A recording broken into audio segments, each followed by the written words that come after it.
હવે નજર કરીએ રાહતના સમાચાર પર। રાજ્યમાં ખાંડની અછત નહીં પડે, રાજ્ય સરકાર દ્વારાનું કહેવું છે। ગુજરાતમાં 18 લાખ ક્વિન્ટલ ખાંડનો જથ્થો છે। રાજ્યમાં 4 મહિના ચાલે તેટલો ખાંડનો સ્ટોક ઉપલબ્ધ છે। શેરડીમાંથી ખાંડ મળી અને મિલો ઇથેનોલ બનાવતી નથી।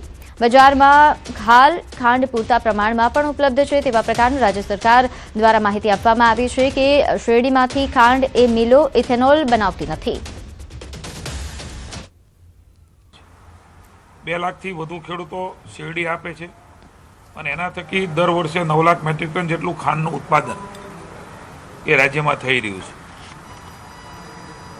હાલમાં ગુજરાતની ખાંડ મિલો પાસે 18 લાખ ક્વિન્ટલ જેટલો ખાંડનો જથ્થો 18 લાખ ક્વિન્ટલ જેટલો ખાંડનો જથ્થો ઉપલબ્ધ છે। 15 ઓક્ટોબરથી નવી સિઝન શેરડીની શરૂ થવાની છે। 4 મહિના ચાલે એટલો જથ્થો હાલ એ ખાંડનો રાજ્યમાં આપણી પાસે ઉપલબ્ધ છે। આગામી સમયમાં બજારમાં ખાંડની મુશ્કેલી પડે તેવું હાલ લાગતું નથી।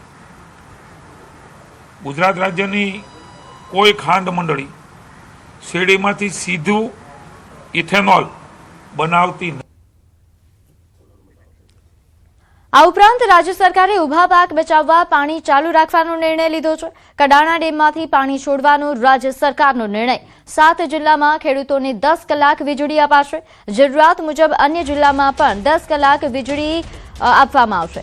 આ ઉપરાંત હાઈકમાન્ડ દ્વારા નિર્ણય લેવાયો છે। વિસ્તારમાં પીવાનું પાણી પણ અપાશે।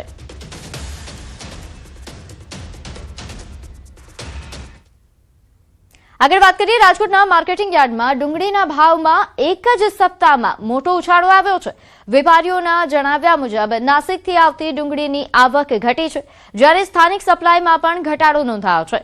સારી ગુણવત્તાની ડુંગળીનો જથ્થો ઓછો મળતા હોલસેલ ભાવ 700 થી વધીને 900 થી 1000 રૂપિયા પહોંચ્યો છે। સપ્લાયની અછતના કારણે આગામી દિવસોમાં પણ ભાવ ઊંચા રહેવાની શક્યતા છે।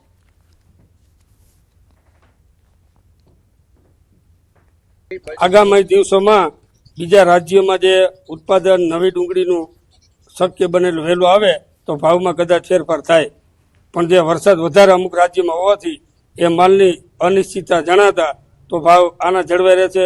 અગર તો આની ઉપર પણ ભાવ થઈ શકે તો આમાં ખેડૂતને કંઈ એટલા બધા મળતા નથી, કારણ કે એ લોકોએ સ્ટોકમાં જ્યારે લીધા છે ને ત્યારે સ્ટોકમાં 20 રૂપિયાનું લીધેલું છે, એની ઉપર ખર્ચા ગણો તો અત્યારે એ લોકોને એમને 30-35નું તો પડતર છે।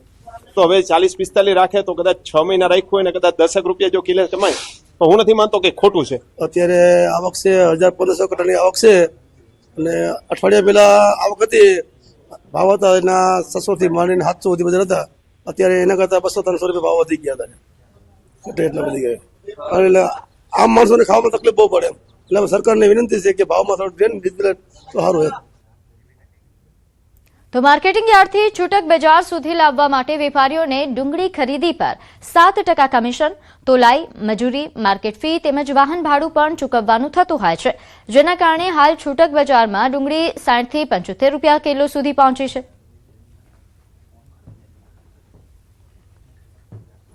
60 રૂપિયાની કિલો તો જ પોવાય, એનું કારણ છે કે 55ની તો ઘરમાં પડી જાય, માથે 7% કમિશન છે, તોલાઈ, મજૂરી, માર્કેટ ફી, છકડાનું ભાડું, એ બધી કરતા આમ વેપાર થાય ઓછો આમ। પણ તો ડુંગળીના વધેલા ભાવ ગૃહિણીઓનું બજેટ ખોરવી નાખ્યું છે। તેલ, ખાંડ અને શાકભાજીના વધતા ભાવ વચ્ચે હવે રસોડાનું બજેટ સંભાળવું મુશ્કેલ બન્યું છે। ગ્રાહકો સરકાર પાસે ભાવ ઘટાડવાની માંગ કરી રહ્યા છે।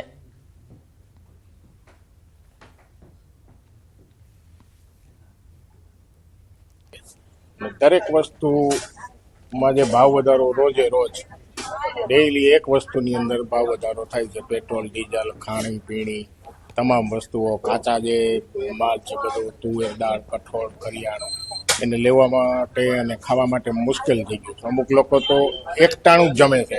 ગૃહિણી તરીકે તો બધો ભાવ બધું મોંઘું જ છે। ડુંગળી, બટેટા, લસણ, શાકભાજી બધું મોંઘું જ છે।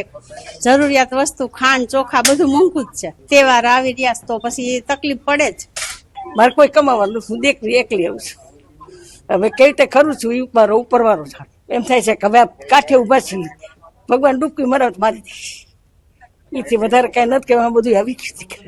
થોડા વર્ષો પહેલા પીપલી લાઈવ કરીને એક ફિલ્મ આવી હતી અને આ ફિલ્મની અંદર એક ગીતના બોલ હતા કે સખી સૈયા તો ખૂબ હી કમાતે હૈ, મહેંગાઈ ડાયન ખાઈ જાતે ને આ પ્રકારની પરિસ્થિતિ હાલ સામે આવી રહી છે. જી હા, હું આપને મારી પાછળના જે દ્રશ્યો બતાવી રહ્યો છું, આ દ્રશ્યો છે રાજકોટના જૂના માર્કેટિંગ યાર્ડ ખાતે આવેલી આ ડુંગળી બજારના દ્રશ્યો છે. જોઈ શકાય છે કે થોડા સમય પૂર્વે જે ગરીબોની ગણાતી આ જે કસ્તુરી છે કે જે સારામાં સારી ક્વોલિટીની જો ડુંગળી હોય તો તે 25 રૂપિયા અથવા તો 30 રૂપિયામાં મળતી હતી, પરંતુ આજે આ ડુંગળી એક અઠવાડિયા બાદ 45 રૂપિયાથી લઈને 60 રૂપિયા સુધી હોલસેલના ભાવમાં મળી રહી હોવાનું છે તે સામે આવ્યું છે.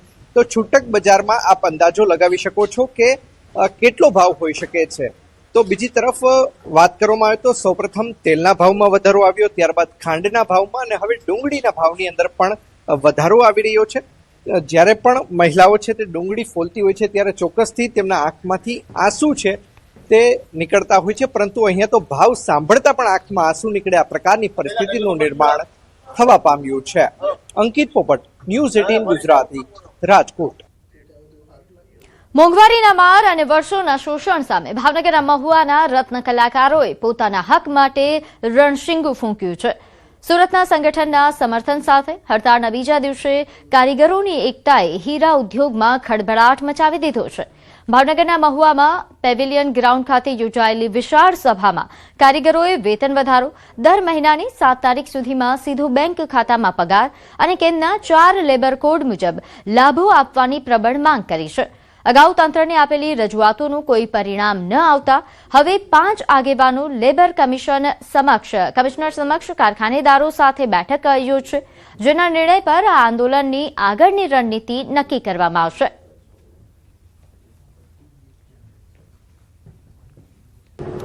આની પહેલા પણ 19 તારીખના રોજ મહુવાના મામલતદાર અને પ્રાંત અધિકારીને આવેદનપત્ર આપવામાં આવ્યું હતું કે અમારી માંગને સંતોષકારક જવાબ દેવામાં આવે, પરંતુ તંત્ર દ્વારા માલિકો સાથે વાટાઘાટો નહીં કરીને સંતોષકારક જવાબ નહીં આપતા રત્ન કલાકારો કાયદેસર રીતે હડતાલ ઉપર ઉતર્યા છે. તો મહેસાણામાં હોલસેલ બજારમાં નવી ડુંગળીની આવક મોડી થતા ભાવમાં તેજી જોવા મળી રહી છે. છેલ્લા 20 થી 25 દિવસમાં ડુંગળીના ભાવમાં કિલો દીઠ ₹10નો વધારો થતા 20 થી 35 રૂપિયાના ભાવ હવે વધીને 40 થી 45 રૂપિયા પહોંચી ગયા છે. નવી ડુંગળીની આવક સામાન્ય સમય કરતા લગભગ 1 મહિનો મોડી થવાની શક્યતા છે, જ્યારે જૂની ડુંગળીનો સ્ટોક પણ ઘટી રહ્યો છે. વેપારીઓના મતે હાલ ડુંગળીના ભાવમાં હજુ પણ કિલો દીઠ ₹5 સુધીનો વધારો થઈ શકે છે. ત્યારબાદ ભાવમાં મોટો વધારો થવાની પણ શક્યતા ઓછી છે. નવી ડુંગળીની આવક શરૂ થયા બાદ 1 થી 1.5 મહિનામાં ભાવ ફરી સામાન્ય થવાની શક્યતા. ડુંગળીના ભાવ વધવાનું કારણ એ છે કે જે નવી ડુંગળી આવી જોઈએ એ 1 મહિનો લેટ છે. નવી ડુંગળીનો પાક 1 મહિનો લેટ થવાનો છે અને જૂની ડુંગળીના સ્ટોક બહુ ઓછા છે. ખેડૂતો પાસે માલ પડ્યા છે તો ખેડૂત અત્યારે આ ભાવમાં વેચતું નથી, એ ભાવ વધારવાની રાહ જોઈ રહ્યું છે. જ્યારે ભાવ વધારો આવે પછી એ ખેડૂત વેચશે. ખેડૂતો પાસે અત્યારે ઘણો બધો એવો સ્ટોક પડ્યો છે મહારાષ્ટ્રમાં, એમપીમાં.